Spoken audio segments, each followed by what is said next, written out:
Anh phải làm gì đây khi tình yêu không còn như trước, chẳng còn em nữa anh lẻ loi trước thế gian này. Anh phải làm gì đây khi tình yêu sắp vỡ nát rồi, chịu tổn thương rồi trong đám cháy hồ hoặc sao. Anh phải mạnh mẽ để câu chúc em được hạnh phúc, tình ta thì dường như chẳng còn ai hay để em mà. Vì sao em lại hay đôi chốn trong tình yêu không nói một lời trả lời anh đi làm hay để anh biết sự thật. Đừng bỏ anh nhé, đừng chân tay vội vàng, đừng nói dối trách vì em vẫn còn yêu anh. Đừng không xa gương cười, nhắm mắt lạnh lùng quay đi. Đừng để đi qua xa giới hạn tình nữa. Đừng làm anh phải eo nữa, đừng mất đi đừng đừng để mắt lúc cuốn sẽ không còn cảm giác. Đâu rồi tình yêu một người hy sinh tất cả vì em.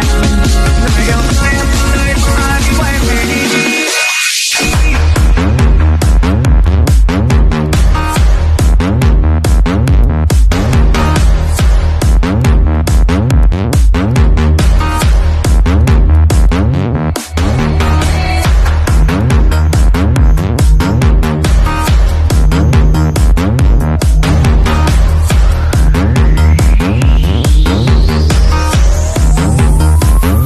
Đừng bắt anh phải mẹ để tôi chúc em rất hạnh phúc, vì cả thế giới chẳng còn ai thay thế em mà.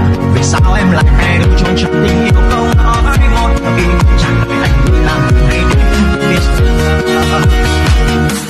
đừng mong anh nhé, đừng nói chuyện tay vội vàng, đừng nói dối trách khi em vẫn còn yêu anh. Đừng có xa vờ gương cười, nhắm mắt lạnh lùng quay đi.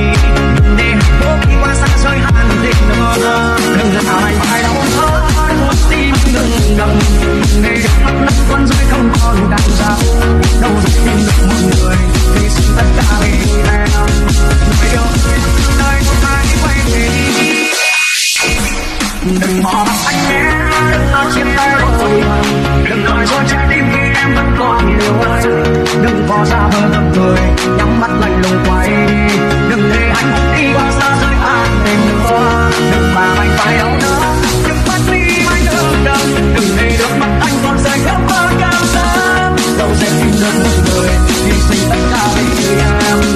Người yêu tôi đang nơi đâu hãy quay về đi. Đâu sẽ tìm được một người hy sinh tất cả vì em. Người yêu ơi em đang nơi đâu?